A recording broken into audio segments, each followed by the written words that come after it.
Guys, I just got an STi quick rack out of a 2015 Subaru WRX STi. Since my rack and pinion is sloppy and not very good, I went ahead and ordered this from eBay, and I'm going to be putting this Subaru STi rack into my non-Subaru STi car. Apparently these are somewhat plug and play on my chassis.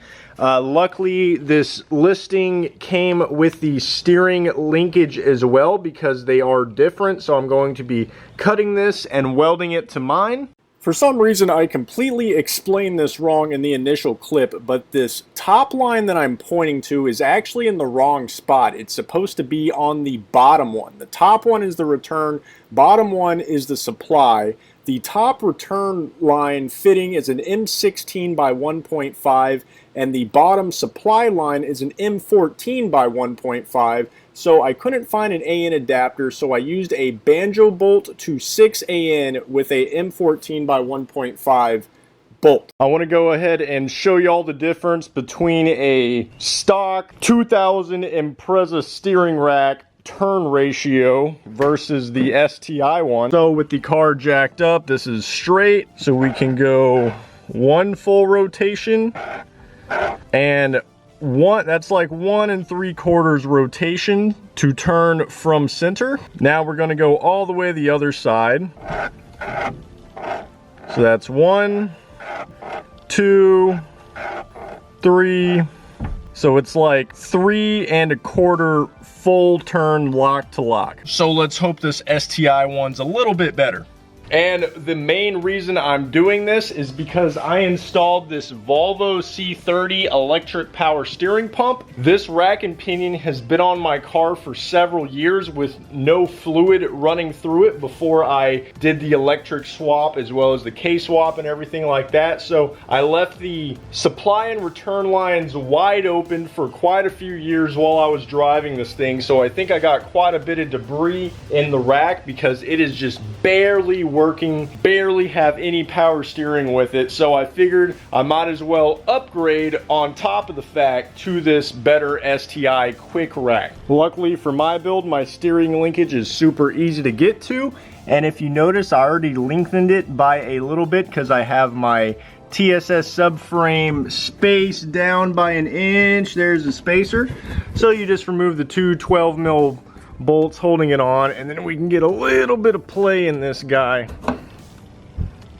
to then yank it off just like this. And you can see my AN supply line. It is really hard to get to with my motor mount in the way, so I'm going to go ahead and drop the rack to get that off. But first we need to take off my outer tie rods. There's a little bolt right there, hammer her down. Ooh, it's nasty under here, but we got 2 rack bolts there and 2 rack bolts here. Here's my old return line. The hose is, the hard line ends about right here, so all this spare hose goes over the hard line and it never leaked. I used to have a oil pan leak, but I went ahead and fixed that, which is why it's so disgusting. And apparently you're able to reuse this bracket, so you want to go ahead and hang on to that.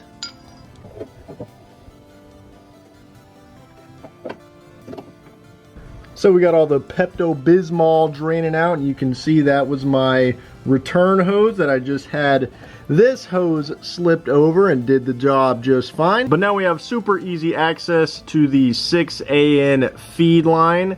So we got to take this guy off, and then this is the adapter fitting that I could not find for that one, which is why I have the banjo bolt. So we no longer need this guy, just this guy. So this was the adapter fitting I had in before. This was some sort of Saginaw fitting that has a little O-ring at the end to go to 6 AN. And you can see how they're not even close to being the same type of thing.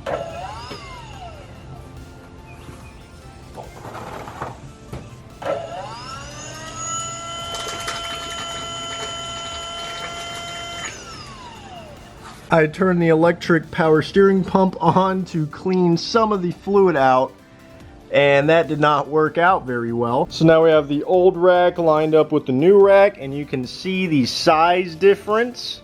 It is a little, that one's not as noticeable. You can see it's a little bit longer on the new one, but the thread pitch is not the same for the inner tie rod. So what you can do is, if you want to reuse these, you can buy thread adapters which thread onto the end of the inner and into the new rack just like that, or you can modify the outer tie rods to give you a little bit less length. That way you can properly do your alignment and not have toe out on both sides, because that's what this would lead to. One thing you'll also notice is that this is a thin little piece of metal and this is a thick bracket, so the old bolts are not long enough to sit through. This is a M10 by 1.25 bolt. So you want to get a little bit larger one, and I found these two. These were old seat belt bolts or something like that, because they have this weird shouldering.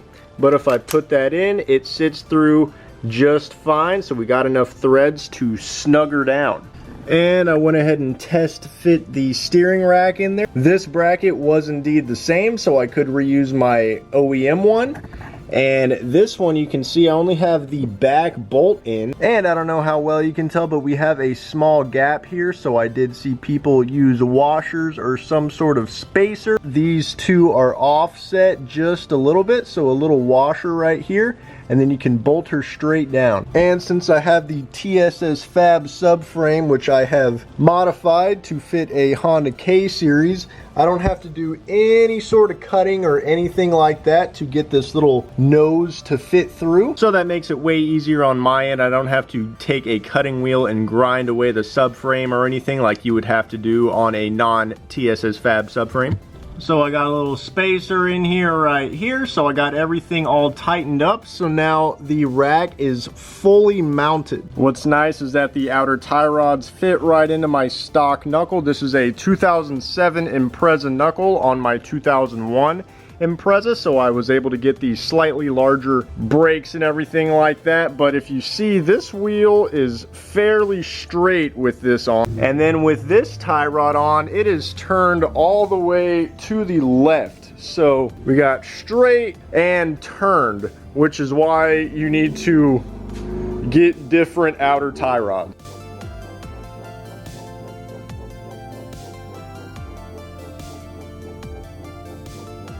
Hello, Editor Prestanium here. As you can see, I have the banjo bolt in the wrong spot. That is on the return side, not the supply side, and I am connecting the supply hose right now. So I may or may not have hooked it up backwards, but this is how I connected the supply hose. Just make sure the banjo bolt is in the bottom one, not the top one like I'm doing right here. So I got the supply and return line hooked up, and one of the last things is getting the steering linkages lined up. So I have the rack one bolted down, and this one has barely any play, and I have the steering column one on, and this one has quite a bit of play. So we're gonna find the neutral ground between the two, cut them, and weld them together.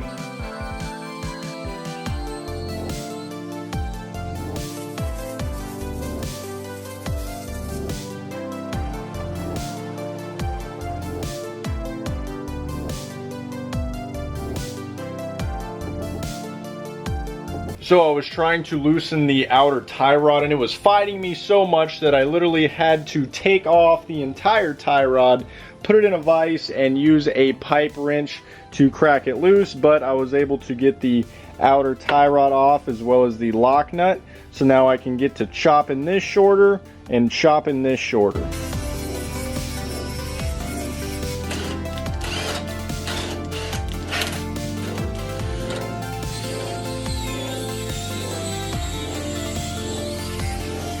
So I cut about 4 threads off of the inner tie rod, and then the outer tie rod I cut the little lip off, so there's this indentation. Went about this far, so I cut it right on the edge of that indentation, and hopefully that gives us enough room to be able to align it properly. Steering wheel is straight. The wheels are just mocked up. I don't have any lug nuts holding them down, but this is just an eyeball measurement. This front wheel looks like it may be turned a little bit out, and this one looks like it may be turned a little bit in. So as long as the car is able to drive down the road, I just want to make sure the power steering works. So now we need to fill her up with fluid fluid. I was told to use Dexron 3 for the rack. I'm not really sure what the Volvo C30 electric power steering pump prefers, but I'm just going to throw this in there, get all the air out of the line, and hope that my power steering fully works after all these years.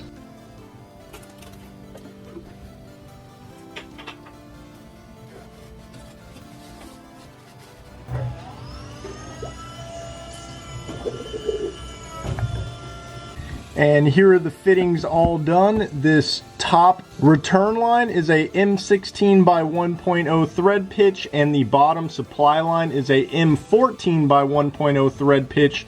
So I have the M14 banjo to 6AN with a 90 going back to my supply line on the electric power steering pump. And then for the return line right here, I went ahead and cut it, slipped my hose clamped it, and now it doesn't leak. I thought about cutting this and combining them, but I trusted the hose clamp a little bit more over this metal than having a little barb in between. So now with the wheels straight, let's turn it all the way to one side. So there it is, turned all the way left.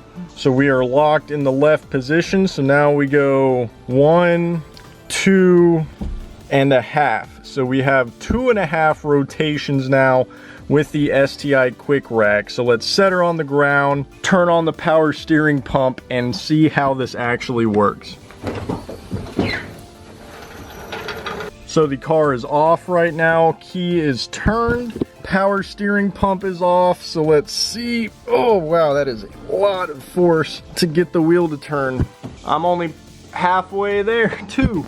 Okay, now if we turn my electric power steering on, we can hear her spool up, and now we can turn the wheel super easily all the way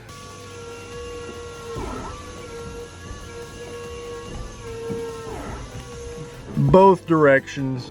And I have been driving her for quite some time with the STi Rack in and my Volvo electric power steering pump, and she has been working mint. Hopefully you enjoyed this video. Thank you so much for watching. Hit that like, hit that subscribe, follow my Instagram, YouTube, TikTok, Facebook, everything under that username right there. And motherfucking